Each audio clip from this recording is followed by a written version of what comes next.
Bonjour, nous sommes en 2018 dans le site de l'Institut Docteur Angélique, dans une série de vidéos consacrée à une matière qu'on appelle la théologie mystique. Cette théologie particulière qui regarde, je dirais, le sommet de la vie chrétienne, à savoir la manière dont Dieu purifie l'âme de ses enfants pour les introduire dans la vie éternelle. Et je voudrais, dans une série de 3 vidéos, aborder, depuis la Belgique, donc en me coupant de tout l'aspect politique qu'il peut y avoir sous cet aspect, je voudrais aborder le destin spirituel de 3 personnes de la famille royale de France, cette famille royale qui a été, je dirais, martyrisée et exécutée pendant la Révolution française. Pourquoi je dis martyrisée? Parce que je m'occupe du destin spirituel et que chacun sait que cet homme, Louis XVI, cette femme, Marie-Antoinette, cet enfant, ne méritait pas ce sort. Et s'il y avait bien un roi qui ne méritait pas son sort, c'était sans doute Louis XVI. Mais d'un point de vue politique, je dirais que la Révolution française s'est bâtie justement sur le fait de salir toute la royauté à travers ces personnes et sur leur sang. Donc, l'aspect politique est une chose, l'aspect spirituel est une autre. Et je voudrais commencer ici, dans cette vidéo, par l'évolution spirituelle de la reine Marie-Antoinette. Et pour ça, il faut regarder un petit peu, avec ce regard intérieur, ce qu'elle était comme jeune fille lorsqu'elle est arrivée en France.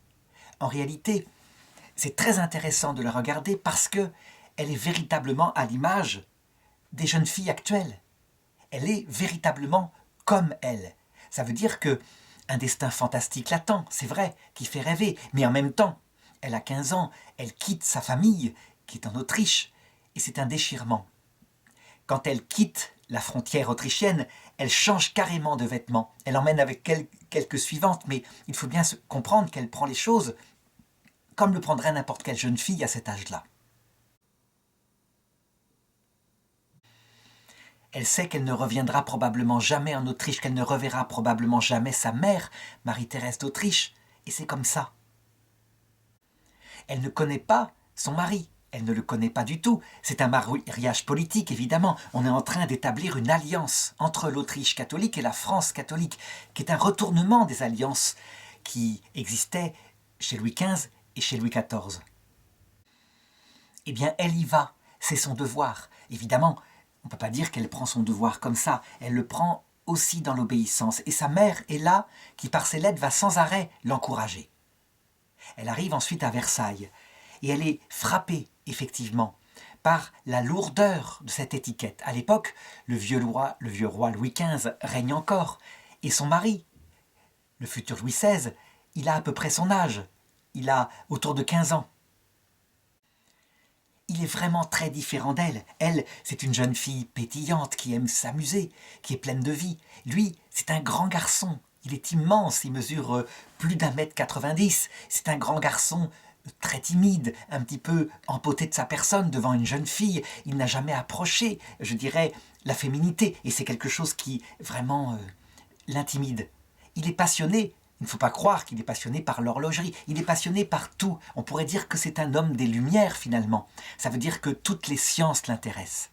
Et je dirais c'est la Révolution française qui fera de lui un espèce de benet qui faisait de l'horlogerie toute la journée. L'horlogerie l'intéressait, c'est vrai, très vite, parce que c'est une technique. Mais aussi l'archéologie, les explorations. On sait que juste avant sa mort, dans les années 1793, eh bien, il demandera sans cesse jusque la veille, des nouvelles de l'expédition qu'il a envoyée, une expédition maritime et qui fait le tour du monde et dont on n'a plus de nouvelles depuis longtemps. C'est donc un jeune homme cultivé déjà, mais évidemment, en ce qui concerne les femmes, et la femme en particulier qui lui est donnée comme épouse, eh bien, il n'y connaît rien, on pourrait dire ça. Il a été élevé, je dirais, dans toute la piété de précepteurs qui sont, je dirais, de l'école catholique la plus profonde, la plus spirituelle. Et je dirais que jamais, jamais, on ne l'a initié aux choses de l'amour et du sexe. C'est quelque chose qui change énormément quand on compare à Louis XIV, à Henri IV.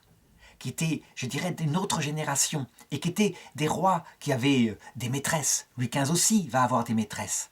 Lui, véritablement, on peut dire qu'au-dessus de tout, il y a Dieu. Il y a la droiture, il y a l'engagement, il y a la fidélité. Ces précepteurs, certainement, parce qu'ils ont connu les frasques de Louis XIV, ses maîtresses, la façon dont Louis XV avait aussi un gynécée, eh bien, ces précepteurs, véritablement, lui ont mis le sens de ce que c'est que le sacrement de mariage, ce côté sacré. Et puis, comme il n'est pas trop porté sur la chose, eh bien, il va s'y tenir. On peut dire que parmi les rois de France, depuis plusieurs générations, c'est le premier qui n'a pas de maîtresse. Il a sa femme, mais, justement, parce que ça va dans le sens de son tempérament, eh bien, pendant des années, leur mariage ne va pas être consommé, tout simplement parce qu'il n'ose pas s'approcher d'elle. Certes, il y a eu la nuit de noces, après le mariage, avec le cour qui défile pour bien voir qu'ils sont dans le même lit, mais évidemment, il ne s'est rien passé. Ils sont trop jeunes. Ils se sont sans doute mariés trop jeunes. Marie-Antoinette, elle, eh bien, pendant ce temps, avec ce benêt, on pourrait dire, en tout cas ce timide mari, eh bien, il n'est pas question de le tromper, bien sûr. Elle est élevée, elle aussi, dans une cour catholique. C'est très important, la fidélité, elle le sait. Mais elle a envie de s'amuser. Et donc la cour empesée de Versailles l'ennuie. L'étiquette en particulier, cette étiquette si lourde, qui fait qu'il y a des charges très précises, même pour la dauphine. Celle qui doit passer la manche droite, celle parmi les suivantes qui doit passer la manche gauche. Et s'y arrive une dame d'une plus haute lignée, eh bien on change, etc. Ça l'ennuie profondément. Elle a besoin de liberté. Elle a besoin de retrouver un petit peu quelque chose de cette spontanéité qu'elle a vécue dans sa cour en Autriche. Ce qu'elle ne sait pas, cette très jeune fille, c'est que dans ce château de Versailles, qui est un piège à âme créé volontairement par Louis XIV, pour que jamais ne se reproduise la fronde, ça veut dire la révolte des nobles, eh bien toutes ces charges sont essentielles. Ce sont des petites vanités. Et les nobles sont là, à Versailles, qui revendiquent ces charges, parce que c'est quasiment leur honneur, c'est quasiment leur statut qui se manifeste publiquement devant les autres et d'une façon mondaine par l'application de ces charges.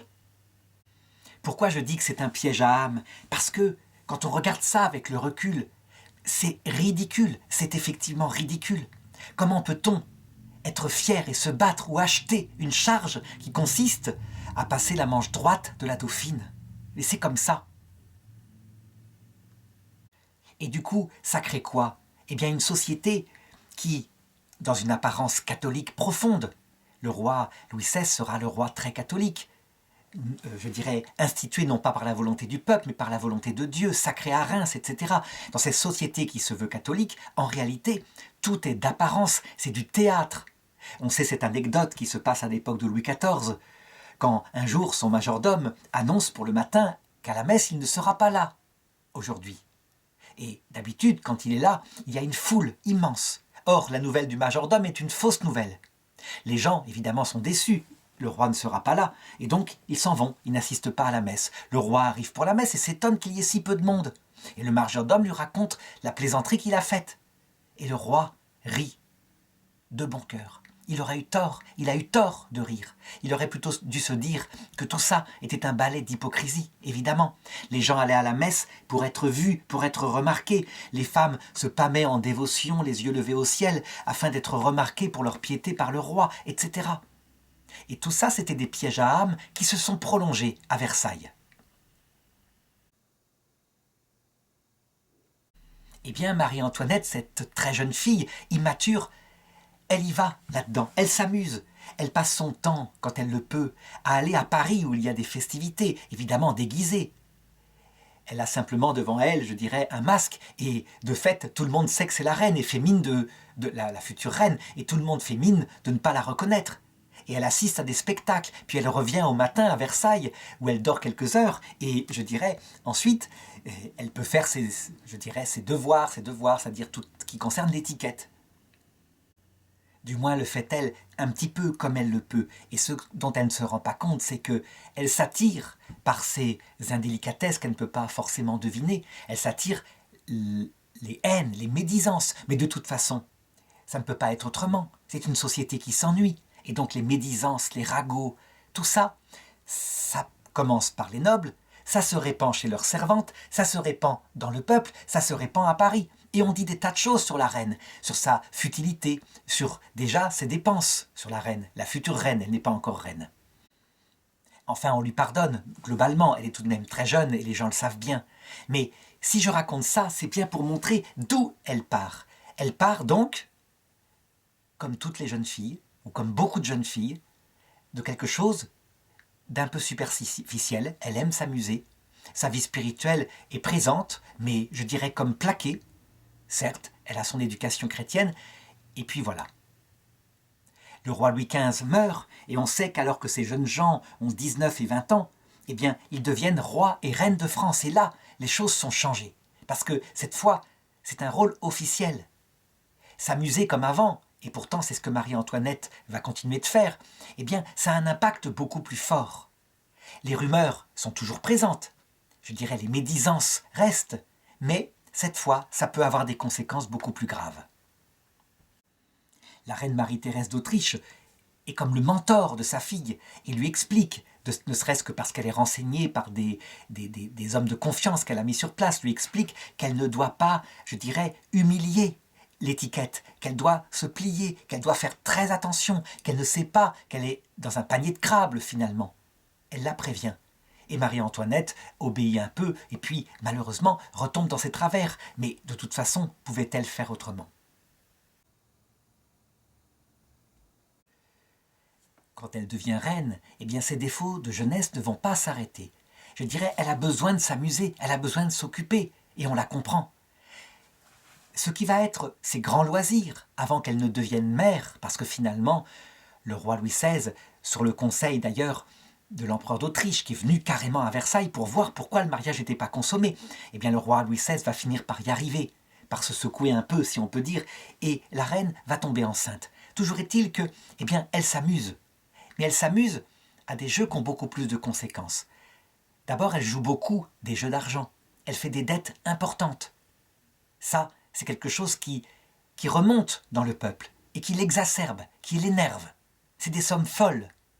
Ça va avoir un impact d'autant plus fort quand, vers 1788, par là, la France va être tellement en déficit que finalement, les dépenses de la reine, qui sont modestes en comparaison finalement du déficit, de toute façon lui seront attribuées. Comment elle peut dépenser des sommes pareilles en futilité alors que le royaume de France est saigné à blanc ? Autre travers, c'est qu'elle s'occupe beaucoup de mode. Alors, comme toujours, ça va être imité dès qu'elle change de costume, par exemple, ou de coiffure, parce que la grande mode à l'époque, ce sont des coiffures gigantesques, des coiffures avec une espèce de panier, ici, léger, sur laquelle on peut greffer toutes sortes de choses, au point que la coiffure très haute n'entre même pas dans les carrosses. Elle fait ça pour, je dirais, quelquefois honorer certaines circonstances. Mais la noblesse imite les choses. Et ça coûte des fortunes. Les robes aussi coûtent des fortunes. Quand elle décide, par exemple, de simplifier les robes et de porter plutôt une robe en coton, elle ne se rend pas compte des conséquences que ça peut avoir. Parce que l'industrie en France, c'est principalement la soie. Ce sont les robes de soie commandées à Versailles. Or, la noblesse imite, on prend des robes en coton, et donc l'industrie de la soie fait faillite à cette époque-là, mettant à la rue des milliers d'ouvriers. À chaque fois qu'il se passe quelque chose, la reine ne se rend pas compte des libelles qui sont diffusés. Les libelles, c'est-à-dire des gens à la langue venimeuse, qui ne cessent, pour n'importe quelle occasion, de critiquer. La France, elle aime beaucoup faire ça. Mais là, il y a une certaine liberté qui est laissée, ne serait-ce que par, je dirais, la gentillesse du roi, qui ne se rend pas compte lui non plus des conséquences que ça peut avoir. Ça exacerbe dans le peuple une haine de plus en plus forte pour l'Autrichienne, l'étrangère, celle qui est venue détruire l'industrie française. Marie-Antoinette reste comme ça. Et elle finit par être mère, d'abord d'une petite fille, puis du dauphin. Et ça, évidemment, ça va l'approfondir. Seulement, l'étiquette voudrait que les enfants royaux soient élevés par, je dirais, une nourrice, puis une préceptrice. Et ça, Marie-Antoinette, qui est beaucoup plus simple, elle veut des contacts avec ses enfants.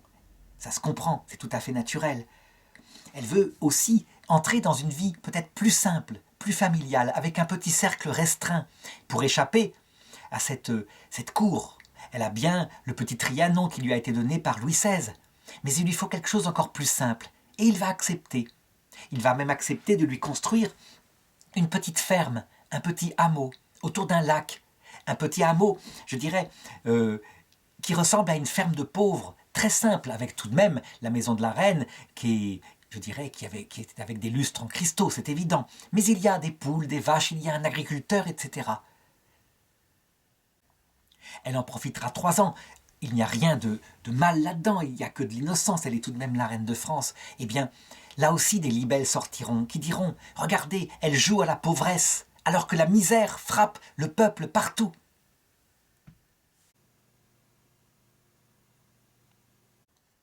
Ce dont ne se rend pas compte le roi, la reine elle-même, malgré les conseillers, c'est que, en fait, cette critique permanente, c'est un esprit qui, véritablement, peut déstabiliser la royauté à moyen terme. On pourrait donner un exemple pour bien comprendre que, quoi qu'elle fasse maintenant, tout est objet de haine, sans doute à cause de ce venin qui a été semé dans le peuple. L'affaire des colliers, par exemple. L'affaire des colliers, c'est une escroquerie dont elle n'est absolument pas responsable, Marie-Antoinette. On sait qu'un cardinal de la cour qui souhaiterait être proche de Marie-Antoinette, qui l'admire de loin, eh bien, va être escroqué par une femme qui lui fait croire que la reine veut acheter par son intermédiaire, parce qu'il a beaucoup d'argent, un collier magnifique, un collier de diamants. Donc, elle fait rencontrer dans la nuit une femme qui ressemble à Marie-Antoinette, il se fait complètement gruger, je dirais, le collier, il le paye, et évidemment, il n'est jamais livré à Marie-Antoinette, mais le couple d'escrocs s'enfuit avec pour le démonter, le vendre, etc., en Angleterre. Évidemment, le joaillier ne reçoit jamais l'argent, et donc il se plaint, il va à la cour, et l'affaire remonte au roi, qui est surpris, qui dit « mais jamais la reine n'a acheté un collier si cher !» Et donc, qui fait arrêter, après une enquête, le cardinal, qui est soupçonné d'être l'escroc, alors qu'en fait il est lui aussi une victime. Il établit un procès public, parce qu'il veut vraiment que là, la reine soit innocentée, elle n'y est pour rien. Le cardinal est relaxé par le tribunal, mais la population, elle se dit quoi ? Ouais, c'est des affaires de puissants. Le cardinal, il le relaxe parce que, etc., c'est un puissant. La reine, elle doit l'avoir quelque part, le collier, etc. Tout ce qu'on peut imaginer, tout ce qui court comme théorie du complot, qui déjà, à cette époque-là, se répandent. C'est la mentalité du commérage, si on peut dire. Résultat, ça va encore une fois se retourner contre la reine, contre sa réputation. Il s'avère que, je dirais, les finances de la France sont très bas à cette époque-là, et c'est là que le roi, ne sachant que faire, va finir par décider de réunir ce qu'on appelle les États généraux, qui n'avaient pas été réunis depuis très longtemps. Donc une assemblée avec des parlementaires issus du peuple, des parlementaires issus du clergé, des parlementaires issus de la noblesse, qui va devoir réfléchir comment, je dirais, épurger cette dette de l'État. Et c'est là qu'on peut dire que commence la deuxième étape de la vie de Marie-Antoinette, la troisième étape étant au ciel. La deuxième étape commence et s'inaugure par quelque chose qui est tragique pour elle. Le dauphin, son fils qu'elle aime de tout son cœur, qui a 7 ans, est atteint d'une maladie, peut-être la rougeole, et il décède. Il décède en 1789, je dirais, alors que les États généraux vont être réunis. Personne ne peut le sauver. C'est un arrachement pour elle. Elle est proche de ses enfants, véritablement. Il est enterré. Son cœur est placé, d'ailleurs, comme le cœur souvent des membres suprêmes de la famille royale, dans une église. Il lui reste évidemment ses autres enfants, et donc elle les aime, elle se raccroche à elles. Mais c'est à ce moment-là que les choses en politique commencent à mal tourner, et que c'est surprenant. 1789, on sait, 14 juillet, la prise de la Bastille. Le roi se rend, je dirais, sous le choc de ce qui s'est passé, puisque des gardes de la Bastille ont été tués. Il se rend à Paris, et je dirais, il arrive à calmer les choses. La légende dit qu'il avait écrit « rien » aujourd'hui. En fait, c'est encore une médisance. Rien au niveau de la chasse, puisqu'il n'y était pas allé ce jour-là. Mais on peut dire que, à partir de ce moment-là, la révolution est en marche, et ce n'était pas seulement une révolte. Ce qui est frappant chez le roi, c'est sa volonté que le sang des Français ne coule pas. Il veut éviter ça au maximum. il pourrait arrêter les choses très rapidement. On sait comment, par exemple, Napoléon Bonaparte, quelques années plus tard, alors qu'il y a une révolte de nobles qui menace la Révolution française, va arrêter les choses très simplement, en mettant 3 canons en enfilade dans des rues où sont les manifestants et en faisant tirer. Il va faire 200 morts et les choses seront calmées. Ça aurait suffi, sans doute, mais jamais le roi Louis XVI ne veut ça. C'est un roi humaniste. C'est un roi humaniste, mais ce que voit Marie-Antoinette, ce que voit aussi la sœur du roi qui est autour d'eux, c'est qu'il a des défauts. C'est aussi un roi faible, un roi indécis. Et ça, c'est un gros problème par rapport à ce qui se passe comme événement. Il faut bien comprendre que lors de son discours qu'il a prononcé à l'ouverture des États généraux, eh bien, sa parole, qui n'est pas assez assurée, son maintien, etc., font que ceux qui l'observent là, qui l'observent en train de parler pour la première fois, devinent qu'il n'a qu'une apparence de force. Et ça, c'est véritablement dangereux. Parce que du coup, on est comme face à des gens qui veulent s'emparer du pouvoir royal si c'est possible, même s'il y a un respect pour la fonction à cette époque-là encore. Marie-Antoinette, là, est bien obligée de constater les événements qui se passent. Et elle oscille entre l'encouragement au roi de se montrer plus fort, plus ferme par rapport aux émeutes qui se multiplient, et devant, je dirais, l'inaction finalement du roi, la crainte pour sa famille qui se développe. Et on peut donc dire que face à ça, elle passe dans une autre étape. La légèreté des années d'avant est terminée. La crainte, le départ aussi de Versailles, de certains nobles qui sentent que le vent tourne, tout ça met en elle une profondeur spirituelle plus grande. Elle commence à se tourner vers Dieu, non pas cette fois parce que c'est la ritournelle, mais pour le supplier de protéger sa famille, de protéger le royaume, de protéger le roi. Elle se met davantage à prier. On peut dire que la souffrance et la peur, là, qui arrivent peu à peu, sont un approfondissement pour sa vie spirituelle. Cependant, attention, il ne faut pas croire que Marie-Antoinette, d'ailleurs ça serait la même chose pour nous, passe directement d'une religion, je dirais, habituelle et presque mondaine, à une religion profonde. Les choses se passent petit à petit. Elle n'a certainement pas renoncé au monde, elle est encore du monde et elle veut sauver la royauté, donc elle se bagarre énormément pour sa famille, je l'ai dit, pour raconter quelques exemples de son courage, de toute façon. À un moment donné, il y a 600 femmes qui viennent depuis Paris, avec des hurlements, avec des armes même, des faux, des choses comme ça, pour réclamer à Versailles que le roi se montre. Et aussi pour qu'il revienne à Paris. Et ils veulent voir à un moment donné aussi la reine, ils veulent la voir. Ils ne sont pas totalement dans de la haine, mais on l'avertit. Ses serviteurs et les gardes du roi l'avertissent en disant « Ne vous montrez pas, vous risquez votre vie ». Pour elle, la vie du roi, qui lui s'est déjà montré au peuple, est plus importante. Et donc elle insiste. Et elle accepte de se montrer au balcon devant la foule. Elle saisit ce jour-là à quel point, je dirais, leur vie est en danger. Ils sont très peu de gardes. Il suffirait que cette foule se précipite vers eux et ils seraient lynchés. Ils sont en danger. Il y aura d'ailleurs d'autres événements du même style qui vont se produire plusieurs fois. À un moment donné, ce sont dans le château de Versailles des gens qui rentrent et qui véritablement mettent en danger la vie de la reine, la vie de la famille royale. Ils arrivent à s'enfuir par un passage secret. L'évolution spirituelle de Marie-Antoinette, on peut la deviner à cette époque-là. Ils sont donc à Paris, ils habitent au palais des Tuileries maintenant.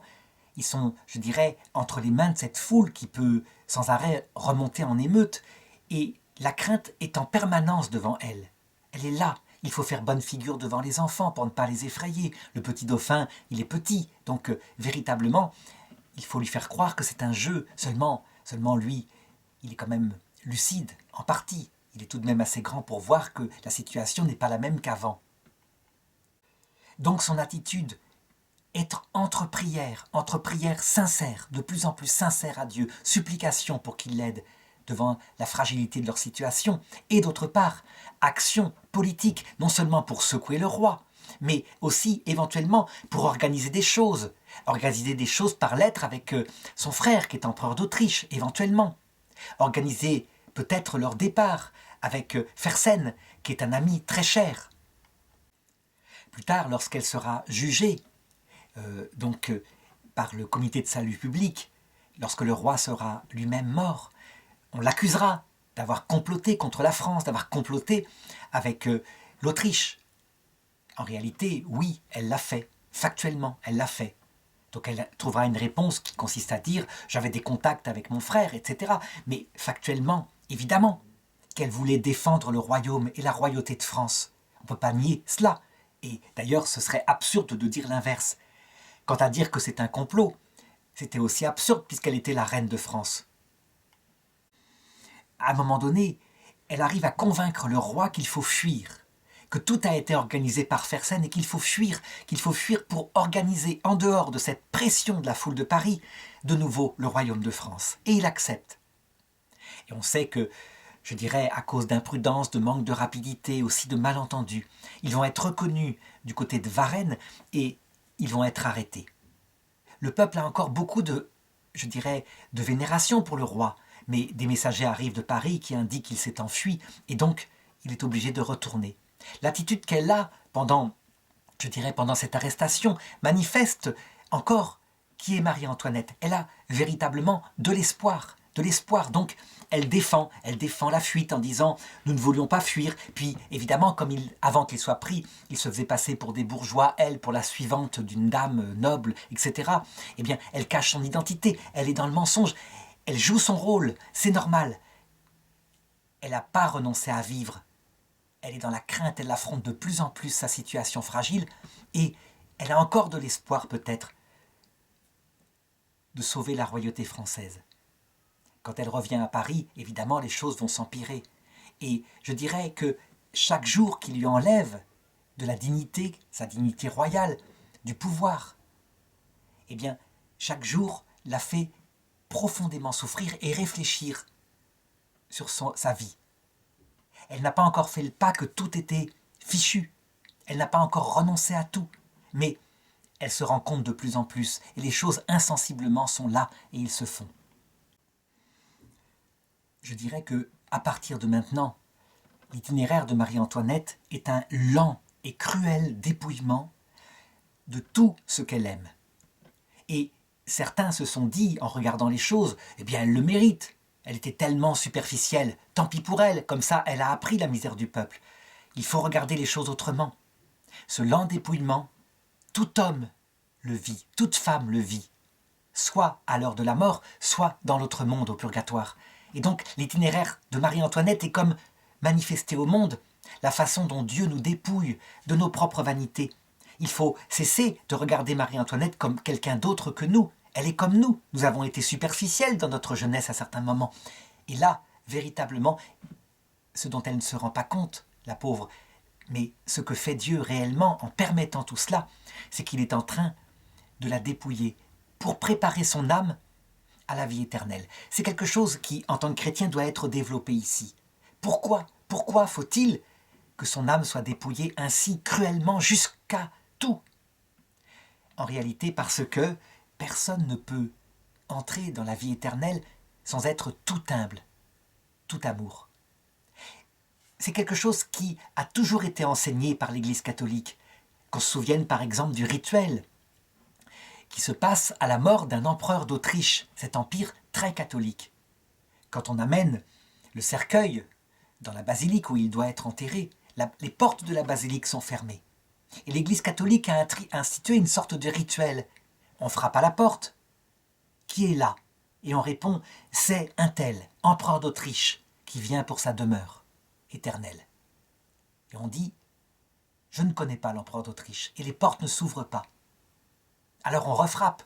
Qui est à la porte? Répond le prêtre qui est à l'intérieur de la basilique. Et alors, on retire le titre d'empereur. C'est, par exemple, François-Joseph, qui vient pour avoir sa demeure éternelle. Et les portes ne s'ouvrent pas. Alors on refrappe une troisième fois. Et cette fois, il faut répondre, dans le rituel sacramentel, c'est un pauvre pécheur qui vient pour supplier le Seigneur de lui ouvrir les portes du ciel. Alors les portes s'ouvrent et le cercueil peut entrer pour la cérémonie dans l'église. Eh bien, ce rituel magnifique, il est quelque part un sacramental, ça veut dire un signe de ce qui se passe vraiment pour l'entrée au paradis. Personne ne peut rentrer au paradis parce que c'est une porte étroite. Et comme un chameau qui voudrait passer dans un trou d'aiguille, dit Jésus, personne ne peut rentrer quand il a encore quelque attachement à soi-même. Mais je dirais pas seulement à des biens de la terre, aussi à l'idée qu'on est quelqu'un de bien. Eh bien, Marie-Antoinette va connaître tout ça. Donc je l'ai dit, d'abord, eh bien, elle joue double jeu, évidemment, elle fait comme elle peut. Et ça, c'est quelque chose qui la fait se regarder elle-même telle qu'elle est. Elle veut sauver sa vie, elle veut sauver la vie de ses enfants, elle veut sauver la vie du roi, et c'est normal. Elle n'a pas renoncé à tout, donc elle joue double jeu. Elle utilise des moyens parfois mauvais, un peu de mensonge, de cachotterie. Qui pourrait lui reprocher? Elle est dans un piège. Et puis, première chose qui lui est retirée, c'est la présence du roi. Ça veut dire qu'elle se retrouve avec les enfants dans une chambre séparée, dans la prison du Temple. Elle apprend un peu plus tard que le roi a été jugé, puis elle apprend qu'il a été exécuté.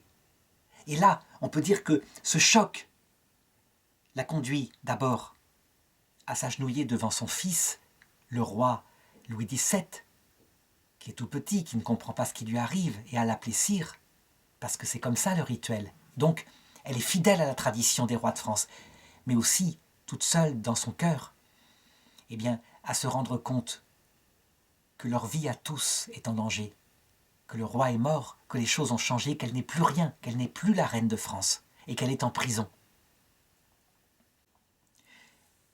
On peut imaginer ce qui s'est passé dans sa tête, les épreuves terribles, les nuits totales de l'esprit qu'elle a vécues.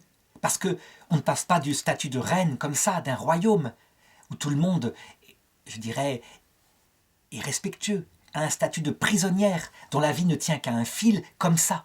Il faut du temps, c'est un arrachement réel. On peut certainement imaginer qu'elle a dû passer par des idées aussi de mort, pourquoi pas de suicide, que jamais elle ne l'a fait, bien sûr. Elle est catholique et sa foi s'approfondit. Donc, tout ce qui lui a été enseigné dans les sermons qu'elle a entendus pendant des années, comment prendre la souffrance, comment l'accepter, porte ses fruits maintenant. Maintenant, elle réfléchit à ce qu'elle a appris. Elle a heureusement auprès d'elle, je dirais, la sœur du roi, qui est une personne très sainte, je dirais très pieuse, qui peut, je dirais, parce qu'elle a vécu bien avant elle ces choses spirituelles, qui peut lui expliquer le sens de la souffrance. Et donc elle l'écoute.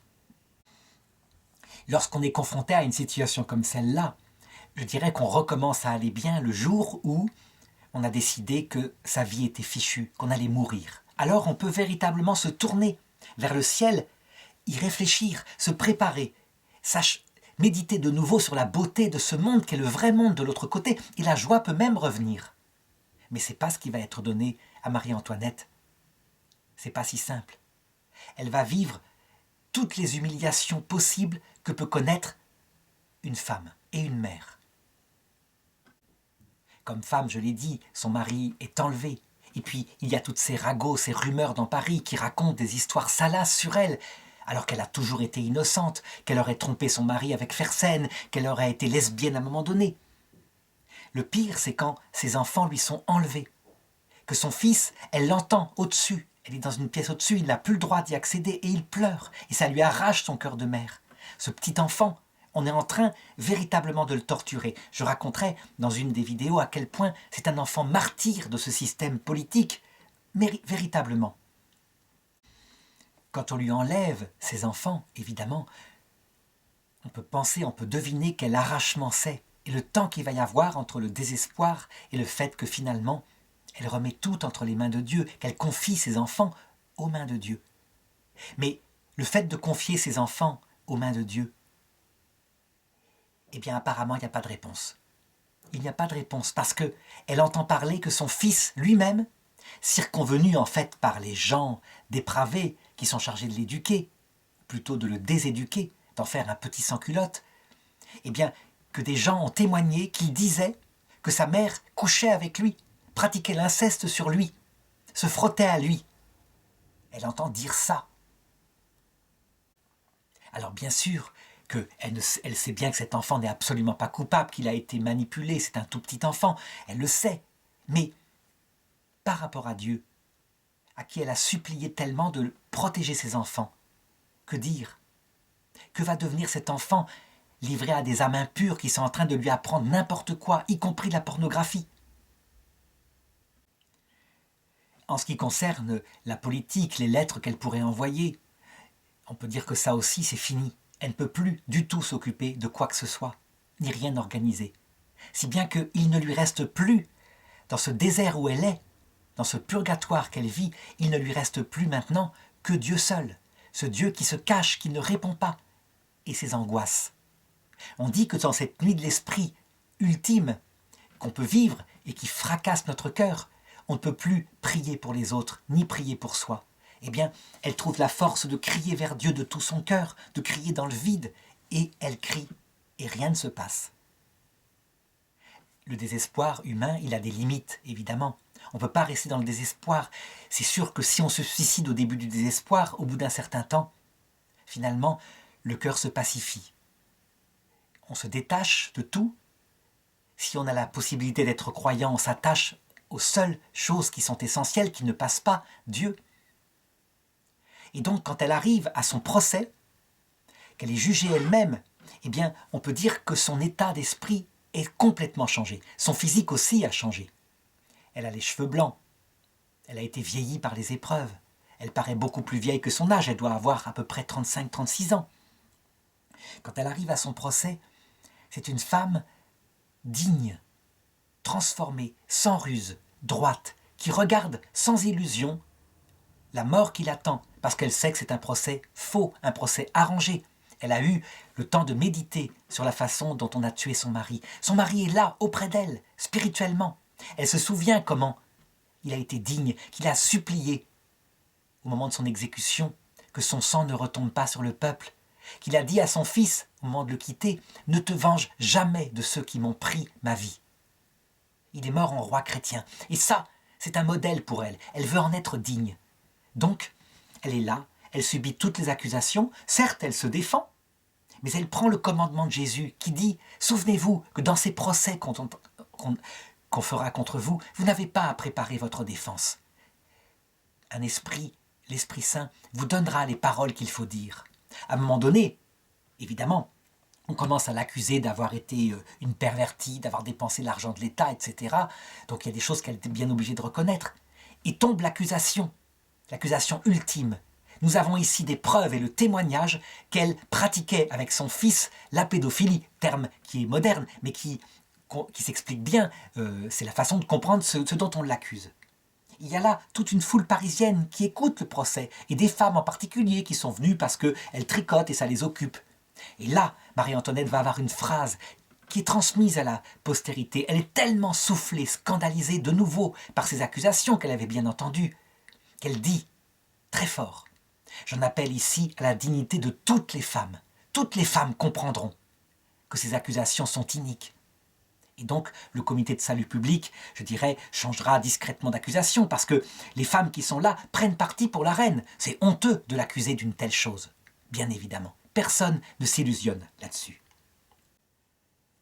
Bien évidemment, comme dans tous ces procès qui sont en fait politiques, ça veut dire que la Révolution française a besoin, pour défendre, je dirais, sa droiture, sa dignité, son amour sincère du peuple, de tuer les tyrans, puisqu'elle a répandu dans la presse et dans les libelles que cette reine était une assoiffée du sang et de l'argent du peuple.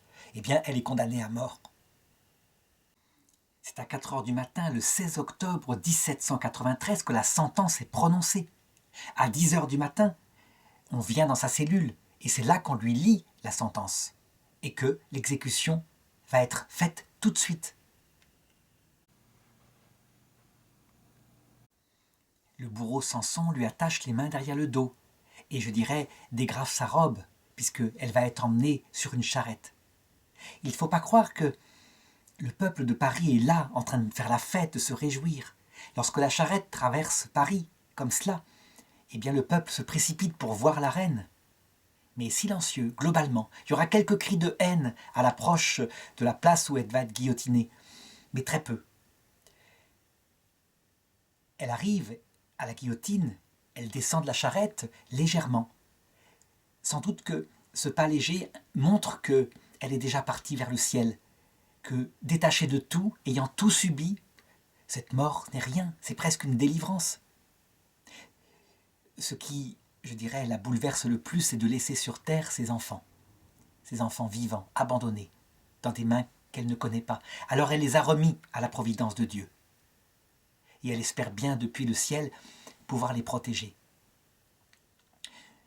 Elle monte et elle perd une chaussure en montant. Cette chaussure sera ramassée et conservée actuellement dans un musée. Elle marche, paraît-il, sur le pied du bourreau. Et elle lui dit ceci, ce sera sa dernière parole. Monsieur, pardon, je ne l'ai pas fait exprès. On pourrait dire qu'elle a préparé, comme le roi, un discours pour dire à la foule quelque chose. On sait que le roi avait dit à quel point il mourait innocent de ce qu'on l'accusait et à quel point il priait pour que son sang ne retombe pas sur le peuple. Elle ne dira rien. Elle ne fera pas de grandes choses grandiloquentes. Elle est devenue simple, Marie-Antoinette. Elle est tellement différente de la jeune fille qui est arrivée à Versailles des années plus tôt. Et donc c'est là qu'elle est guillotinée. Et que Samson, lui, eh bien, qui fait du zèle, il y va de sa vie. À cette époque-là, on passe vite d'un côté à l'autre. Eh bien, il prend sa tête, il la soulève du panier, il la montre au peuple en criant « Vive la République !» On pourrait dire que le peuple, lui, va applaudir, exalté en cris de joie. Pas du tout, il y aura très peu de cris. Et la foule se dispersera vite. En réalité, confusément, la foule se rend compte que on vient de faire, comme pour le roi Louis XVI, quelque chose de grave. Quelque chose peut-être qui aura des répercussions, au point de vue même spirituel du destin de la France. La foule, je dirais, dans ses bas instincts, elle existe, elle a créé des libelles. Mais la foule, c'est aussi des êtres humains qui a une certaine profondeur. Et cela, c'est sans doute la profondeur qui a parlé ce jour-là. Son pauvre corps est jeté dans une fosse commune, de la chaux vive est mise dessus. Et l'acte de décès est établi comme suit. Du 3 du second mois de l'an second de la République française, acte de décès de Marie-Antoinette Lorraine d'Autriche, du 25 du mois dernier, âgée de 38 ans, veuve de Louis Capet, vu l'extrait du jugement du tribunal criminel révolutionnaire et du procès-verbal d'exécution en date du 25 du mois dernier, signé Vauf, commis greffier, officier public d'L3.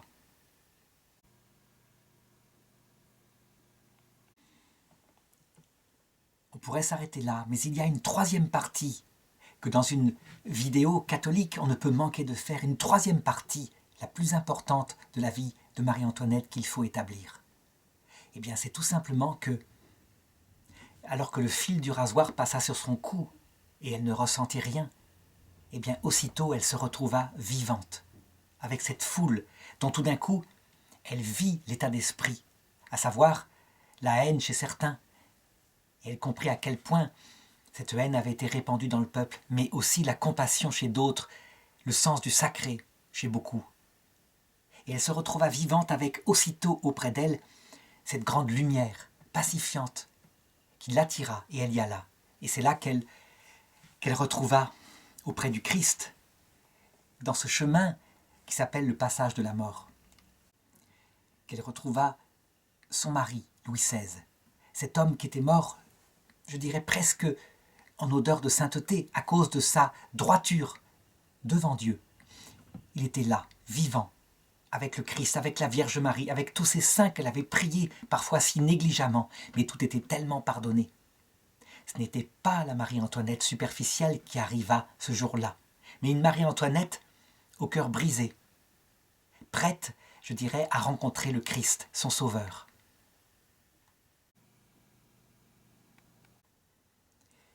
Lorsqu'elle vit le Christ avec ce corps glorieux, ce qui la frappa en premier, c'est à quel point maintenant il lui ressemblait. Il lui ressemblait. Lui aussi avait vécu un procès inique, le cœur brisé, la douleur de voir sa mère torturée par sa propre mort, les faux témoignages, la trahison, de toutes les façons possibles. Elle vit à quel point ce Christ était avec elle, que tous ses péchés, parce que elle avait péché, eh bien, il les comprenait. Parce que lui, Jésus-Christ, crucifié, acculé au désespoir sur la croix dans son humanité, ayant voulu vivre ça, mon Dieu, pourquoi m'as-tu abandonné, avait lui-même décidé de son autorité de raccourcir le temps de sa passion et de mourir au bout de 6 heures. Alors que sur la croix, habituellement, on pouvait y rester des semaines. Et donc, même ça, même cette chute qui n'était pas un péché, eh bien, par le fait qu'il l'avait faite, le Christ était avec elle. Et tout s'expliquait maintenant, à quel point il avait préparé son cœur. En fait, Marie-Antoinette, à ce moment-là, n'avait pas du tout envie de dire, comme si elle était morte ne serait-ce que 5 années plus tôt, elle aurait dit au Christ « J'ai été tellement superficielle ». Sa superficialité, c'était pas un problème, c'était tellement lointain. Elle avait juste envie de dire au Christ qu'elle l'aimait, qu'elle était indigne de lui, que s'il voulait bien la recevoir dans ses bras, qu'elle viendrait. Et le Christ l'a reçue dans ses bras. Ça veut dire qu'en fait, le purgatoire que tous ceux qui l'avaient mis à mort dû franchir durant sa vie ou après la mort, puisque personne ne peut voir Dieu sans mourir, elle l'avait fait, elle l'avait fait, elle l'avait vécu. Et donc on peut tout à fait imaginer, parce que son cœur était tout humble, préparé par ce purgatoire terrible de la terre, eh bien qu'elle entra dans la vision béatifique ce jour-là. Elle n'avait plus du tout d'illusion sur elle. Elle y rejoignit son mari, Louis XVI. Et c'est comme ça que du haut du ciel, elle put s'occuper de toute sa force d'aider ses enfants, son enfant en particulier, son petit, qui allait vivre des choses terribles que je vais raconter. C'est une aide toute spirituelle, évidemment, puisque cet enfant, on le sait, est mort de misère dans sa prison du Temple, de tuberculose, et que son corps lui aussi a été jeté à la fosse commune. Malgré tout, je suis convaincu que, en se confiant à sa maman a pu véritablement, auprès de lui donner des petites consolations ici ou là pour que son âme d'enfant se prépare, elle aussi, à la vie éternelle. Mais ce sera l'objet d'une autre vidéo. Ce qu'il faut simplement retenir de cette vie, de cette mort de Marie-Antoinette, c'est que son destin est comme le nôtre, qu'elle est une de nous, qu'elle a vécu tout ce qu'on peut vivre, toutes les souffrances qu'on peut imaginer sur Terre, et donc loin de la mépriser à cause de ce rôle politique et des passions politiques républicaines ou anti-républicaines. Il faut regarder cette personne-là. Les révolutionnaires qui lui ont fait tant de mal, pour la plupart d'entre eux, ayant vécu des épreuves dans l'autre monde, eh bien, on finit par rejoindre le paradis, sans doute, après le temps de purgatoire. Et on peut être certain que Marie-Antoinette est celle qui fut envoyée par la Sainte Vierge particulièrement pour les aider. Pourquoi ? Parce que beaucoup avaient sur la conscience ces crimes, ces faux témoignages. Et donc, il fallait bien que ce soit elle qui les entraîne vers le ciel en montrant que le pardon et le repentir étaient possibles.